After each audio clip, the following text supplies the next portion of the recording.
Kompas TV, independen, terpercaya.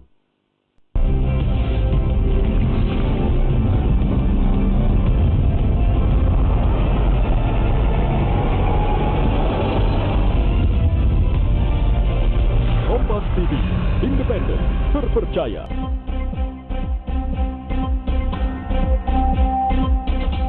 Setelah sempat terbang, pesawat jemaah calon haji Kloter 14 embarkasi Makassar terpaksa kembali ke Bandara Hasanuddin Makassar lantaran terkendala teknis. Dua pelaku pencurian di Kolaka dengan modus mengelabui pemilik toko berhasil ditangkap polisi.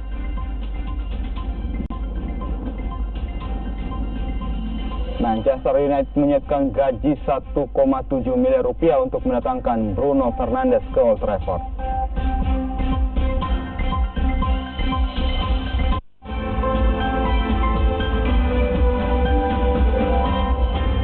Selamat pagi saudara, Kompas Sulsel kembali hadir dengan 3 sorotan utama tadi dan sejumlah informasi menarik lainnya untuk Anda. Bersama saya Unda Anggreni. Pasti Anda kita jelang Kompas Sulsel hari ini, Kamis 18 Juli 2019.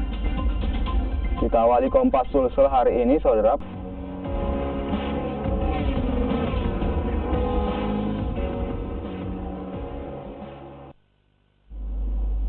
Setelah informasi dari dunia olahraga tadi sekaligus mengakhiri perjumpaan kita di Kompas Sulsel hari ini. Saya Stephen Sondang. Dan saya Winda Anggreni mewakili seluruh kerabat kerja yang bertugas pamit undur diri dari hadapan Anda.